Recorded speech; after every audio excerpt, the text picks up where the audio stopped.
10वी बोर्ड परीक्षा नुकतीच संपलेली आहे आणि आता प्रत्येक विद्यार्थ्यांच्या घरामध्ये एकच चर्चा असणारी आहे की पुढचं जे करिअर आपल्याला करायचं आहे, आपल्या पाल्याला करायचं असेल किंवा त्या विद्यार्थ्यालाही मध्ये करिअर करायचं आहे, त्या अनुषंगानं निश्चित चर्चा सुरू झालेली असणारी आहे. यामध्ये काही विद्यार्थी असे असणार आहेत की जे 11वी आर्ट्स असेल, 11वी कॉमर्स असेल किंवा 11वी विज्ञान शाखेकडं प्रवेश घेऊ इच्छित आहेत किंवा काही विद्यार्थी डिप्लोमा असेल, पॉलिटेक्निक असेल, याही कोर्सेसकडं जाऊ इच्छित आहेत. आता हे इच्छा त्यांची आहे की इकडं आपल्याला प्रवेश घ्यायचा आहे.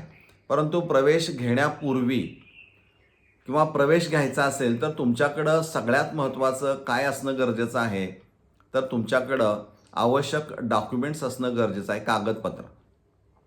जर तुमच्याकडं कागदपत्रांची पूर्तता नसेल प्रवेश घेतेवेळी, तर तुमचा प्रवेश हा नाकारला जाऊ शकतो.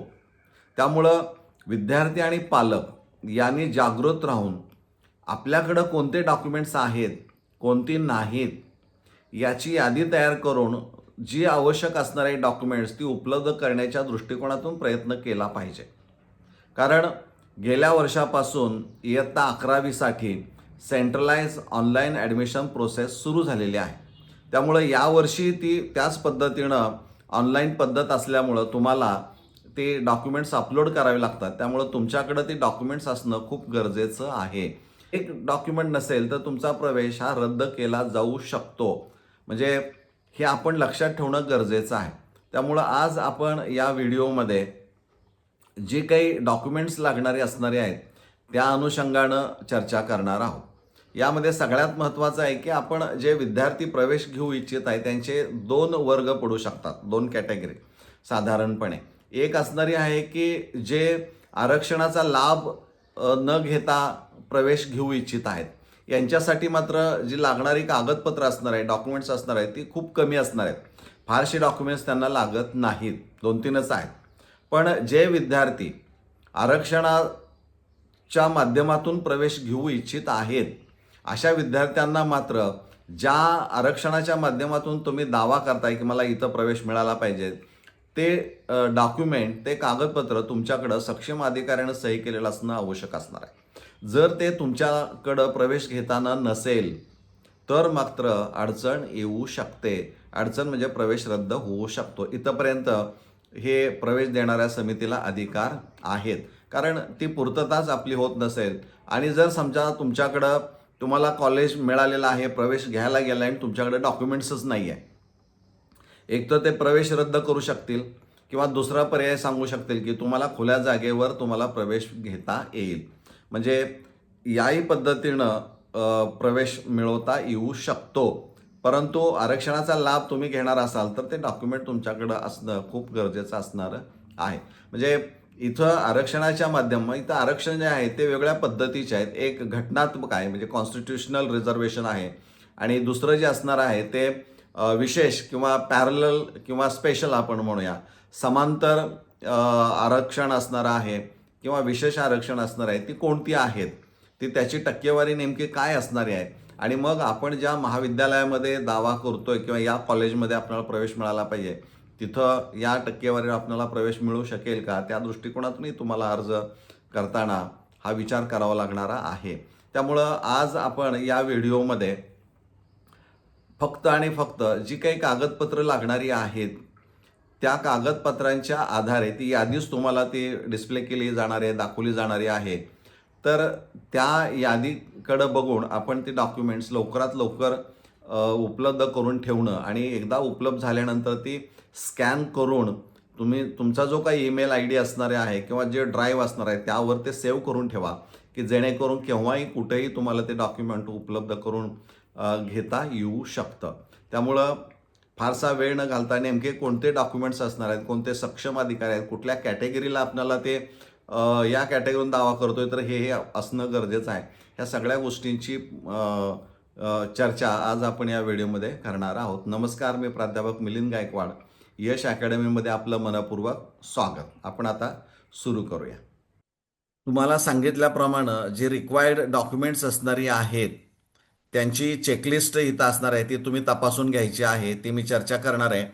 पण सुरुवातीला सांगितल्याप्रमाणे कोणत्याही आरक्षणाचा लाभ न घेणारे उमेदवार आणि आरक्षणाचा लाभ घेऊ इच्छिणाऱ्या उमेदवारांसाठी असे दोन भाग आहेत. आरक्षणाचा लाभ न घेणारे उमेदवार यांच्यासाठी सर्टिफिकेट खूप कमी आहेत. एक 10वीचं मूळ प्रमाणपत्र, आपण मूळ गुणपत्रिका आपण म्हणूया, किंवा समकक्ष असणारी 10वीला त्याचं मार्क लिस्ट किंवा मार्क स्टेटमेंट असणं गरजेचं आहे. आणि लास्ट स्कूल लिव्हिंग सर्टिफिकेट म्हणजे शाळा सोडल्याचा दाखला असेल, पण तो तुम्ही 11वीत प्रवेश घेतला असेल तर जे काही यापूर्वी तुम्ही शाळा सोडल्या दाखला असेल तो तुम्हाला तिथं प्रोड्यूस करावा लागणारा आहे. आरक्षणाचा लाभ घेऊ इच्छिणाऱ्या उमेदवारासाठी इथं पहा, 10वीचं गुणपत्रिका पाहिजे, म्हणजे ओरिजिनल मार्क स्टेटमेंट पाहिजे. School last school living certificate हे असायला पाहिजे. आणि त्याचबरोबर सगळ्यात महत्त्वाचं काय तर डोमिसाईल सर्टिफिकेट, म्हणजे महाराष्ट्राचा रहिवासी दाखला असायलाच पाहिजे. आणि तो खूप महत्त्वाचा आहे. जर एखादा विद्यार्थी या महाराष्ट्रामध्ये बाहेरच्या राज्यामधून या महाराष्ट्रातील 11वीच्या वर्गामध्ये प्रवेश घेऊ इच्छित असेल तर त्याच्या बाबतीमध्ये मात्र ते डोमिसाईल सर्टिफिकेट तिकडचं चालणार नाहीत. तो उमेदवार हा खुल्या वर्गातूनच प्रवेश घेणार, त्याला आरक्षणाचा कोणताही लाभ मिळणार नाही, हे लक्षात ठेवणं खूप गरजेचं असणार आहे. आता इथं काय म्हटलंय त्याने, रहिवासी दाखला पाहिजे आणि लागू असणाऱ्या आरक्षणाबाबत प्रमाणपत्र खालीलपैकी. मग आता हे यामध्ये सामाजिक वैज्ञानिक आरक्षणाचा लाभ घेण्यासाठी आता कोण घेऊ शकतं पहा, म्हणजे कॉन्स्टिट्यूशनल रिझर्वेशन आपण म्हणूया आणि पॅरलल किंवा स्पेशल रिझर्वेशन म्हणूया. SC आणि ST प्रवर्गातील विद्यार्थ्यांच्यासाठी कास्ट सर्टिफिकेट महत्वाचं आहे. ते विद्यार्थ्यांच्या नावे असलं पाहिजे, हे लक्षात घ्या. म्हणजे हे कास्ट सर्टिफिकेट तुम्हाला उपलब्ध करावं लागणार आहे. त्यानंतर VJNT, OBC, SBC, SEBC प्रवर्गातील विद्यार्थ्यांच्यासाठी कास्ट सर्टिफिकेट लागणार आहे. विद्यार्थ्यांच्या नावाचं कास्ट सर्टिफिकेट असेल. आणि नॉन क्रिमी लेअर सर्टिफिकेट हे त्यांच्या पालकांचं किंवा वडिलांचं असणारं आहे. ते त्यांच्या नावे असणार आहे. विद्यार्थ्याच्या नावे कधीही नॉन क्रिमी लेअर मिळत नाही, हे आपण इथं लक्षात ठेवायचं आहे. त्यानंतर EWS, इकॉनॉमिकली विकर सेक्शन प्रवर्गातील विद्यार्थ्यांच्यासाठी EWS एलिजिबिलिटी सर्टिफिकेट म्हणजे पात्रता प्रमाणपत्र असणं खूप गरजेचं आहे. त्यानंतर समांतर म्हणजे पॅरलल किंवा स्पेशल रिझर्वेशन आपण म्हणूया, लाभ हवा आहे किंवा घेण्यासाठी लागू असेल ते एक डॉक्युमेंट इथलं तुम्हाला पाहिजे. तर दिव्यांग किंवा डिसेबल्ड प्रवर्गातील विद्यार्थ्यांसाठी हे इथे विद्यार्थ्यांनी लक्षात ठेवायचं आहे की जर विद्यार्थी दिव्यांग असेल, म्हणजे अपंगत्व त्याच्याकडे असेल, तर ते अपंगत्व किती असायला पाहिजे, 40% आणि त्यापेक्षा जास्त असणं गरजेचं आहे. म्हणजे मिनिमम जे आहे ते 40% असणार आहे. त्यापेक्षा कमी असेल तर तो फायदा विद्यार्थ्याला किंवा त्या याच्यामधून क्लेम करता येणार नाही. UDID म्हणजे युनिक डिसॅबिलिटी ID कार्ड त्याला आपण म्हणतो. Disability certificate of civil surgeon. Civil surgeon जे असणारे आहेत, तुमच्या जिल्ह्याला सिव्हिल हॉस्पिटल असतात पहा, त्या सर्जनकडून ते तुम्हाला सर्टिफिकेट हे मिळवावं लागणार आहे. ते तुम्ही मिळवणं गरजेचं आहे.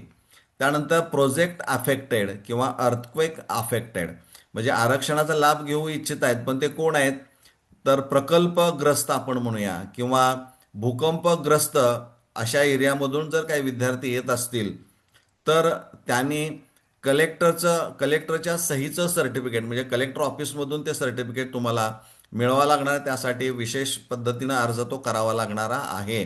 किंवा प्रोजेक्ट अफेक्टेड जे असणारे आहेत प्रकल्पग्रस्त, तर ते पुनर्वसन अधिकारी म्हणून असतात, त्यांच्याकडून तुम्ही प्रमाणपत्र ही मिळवू शकता. त्यानंतर वार्ड्स ऑफ ट्रान्सफर्ड एम्प्लॉईज म्हणजे काही असे विद्यार्थी आहेत की त्यांचे पालकांची बदली राज्याबाहेरून बदलीने आलेल्या कर्मचाऱ्यांचे पाल्य आहेत. म्हणजे इतर राज्यामधून ते आलेले आहेत आणि त्यांच्यासाठी देखील आरक्षण हे ठेवलेलं आहे. म्हणजे पॅरेंट्स तिथं काय लागतं, parents transfer order and joining report म्हणजे तुमची बदली झाल्याची ऑर्डर असेल किंवा तुम्ही जिथं तुमची बदली झाली त्या ऑफिसला कार्यालयात ज्यावेळी तुम्ही जॉईन होता तो जॉईनिंग रिपोर्ट दोन्ही तिथं आवश्यक असणारे आहेत. त्यानंतर wards of defence serviceman and ex serviceman म्हणजे आजी माजी सैनिकांच्या पत्नी किंवा पाल्य यांच्या बाबतीमध्ये असणार आहे सर्व्हिस सर्टिफिकेट ऑर डिस्ट्रिक्ट सैनिक बोर्ड सर्टिफिकेट हे उपलब्ध करणं गरजेचं असणारं आहे. त्यानंतर नॉमिनीज ऑफ फ्रीडम फायटर म्हणजे स्वातंत्र्य सैनिकांचे पाल्य आहेत तर त्यांनी कलेक्टरकडून सर्टिफिकेट मिळवणं कलेक्टर ऑफिसमधून सर्टिफिकेट मिळवणं खूप गरजेचं असणार आहे. त्यानंतर स्टुडंट्स स्पोर्ट्स पर्सन इथं आंतरराष्ट्रीय व राष्ट्रीय स्तरावरील पदक विजेते खेळाडू आता यांच्या बाबतीमध्ये काय होतं की बऱ्याच वेळा अनुदानित ज्याला आपण म्हणूया ग्रँटेबल स्कूल कॉलेजेस जे असणारे आहेत स्कूल असणारे आहेत त्यांच्याकडून तुम्ही डायरेक्ट खेळता किंवा काही प्रायव्हेट अशा संस्था आहेत की त्यांच्या माध्यमातून देखील तुम्ही राष्ट्रीय स्तरावर किंवा आंतरराष्ट्रीय स्तरावर खेळून पदक मिळवलेलं असतं. परंतु ते जे प्रमाणपत्र तुम्हाला मिळालेलं असणार आहे त्याच्यावर ही जिल्ह्याच्या तुम्ही ज्या जिल्ह्यामधून येता त्या जिल्ह्याच्या डिस्ट्रिक्ट स्पोर्ट्स ऑफिसरची सही आणि शिक्का असणं खूप गरजेचं आहे. त्यामुळे जर असे काही विद्यार्थी असतील तर त्यांनी त्या संस्थेला प्रायव्हेटमधून तुम्ही खेळा असेल खाजगी संस्थेमधून तर त्या संस्थेला सांगा की ते यादी विद्यार्थ्यांची त्यांना माहीत असतं ती यादी तुम्हाला जे क्रीडा विभागाचे आयुक्त असतात त्यांच्याकडे ती पाठवावी लागते आणि ती ऑनलाईन देखील डिस्ट्रिक्ट स्पोर्ट्स ऑफिसरला पाहायला मिळते आणि ते पाहूनच तुमच्या सर्टिफिकेटवर सही आणि शिक्का ते देतात. त्यामुळे या विद्यार्थ्यांनी या पद्धतीची काळजी घेणं खूप गरजेचं आहे. यासाठी एक स्वतंत्र व्हिडिओ मी अपलोड केलेला आहे स्पोर्ट्सच्या विद्यार्थ्यांच्यासाठी तर त्यांनी तो जरूर पहा कारण तिथं अडचण येऊ नये. त्यानंतर ऑर्फॅन ॲप्लिकंट्स अनाथ बालके आहेत यांनी certificate bye woman and family welfare department म्हणजे महिला आणि समाज कल्याण विभागाच्या माध्यमातून तुम्हाला ते सर्टिफिकेट मिळवावं लागणार आहे. म्हणजे इकडं विद्यार्थी कोणते लाभार्थी आहेत आणि कुणाकडून सर्टिफिकेट मिळवायचं आहे हे यादी तुम्हाला आता माहीत आहे त्याप्रमाणे तुम्ही प्रयत्न करायला काही हरकत नाही. आता यामध्ये एक महत्त्वाचं आहे पहा सामाजिक वैज्ञानिक आरक्षणाचा लाभ घेण्यासाठी जातीचा दाखला महाराष्ट्रातील असणं आवश्यक आहे. म्हणजे एखादा विद्यार्थी महाराष्ट्राच्या बाहेरचा आहे परंतु तो रिझर्व्ह कॅटेगरीचा आहे आणि तो म्हणतो मला इथं तुम्ही मला या कॅटेगरीमधून या प्रवर्गामधून प्रवेश द्या तर त्याला प्रवेश देता येणार नाही. तो खुल्या वर्गामधूनच त्याला प्रवेश मिळू शकेल. त्यानंतर समांतर किंवा विशेष आरक्षणाचा लाभ हवा असल्यास तसे प्रमाणपत्र स्वतःचे सादर करावे लागेल. म्हणजे हे आपणाला माहीत असायला पाहिजे. आरक्षणाबाबत प्रमाणपत्र सादर न केल्यास अशा विद्यार्थ्यांचा अर्ज खुल्या प्रवर्गातून ग्राह्य धरला जातो. म्हणजे सुरुवातीला आपण पाहिलंय पहा की आरक्षणाचा कोणताही लाभ न घेणाऱ्या विद्यार्थ्यांच्या कॅटेगरीमध्ये मग तुमचा विचार केला जातो. अर्थात कोणत्याही आरक्षणाचा लाभ घ्यावायचा नसल्यास आरक्षणाबाबत प्रमाणपत्र आवश्यक असणार नाही. ते 2 किंवा 2च प्रमाणपत्र 10वीचं मूळ मार्कलिस्ट असेल आणि शाळा सोडल्याचा दाखला यावर तुम्हाला ते प्रवेश मिळू शकतो कारण बाकीच्या गोष्टी सादर करण्याची आवश्यकता लागत नाही. इयत्ता 11वी प्रवेशासाठी वरील प्रमाणे आपणास लागू होणारी प्रमाणपत्रे दाखले विद्यार्थ्यांनी वेळेत मिळवून ठेवणे हिताचे आहे.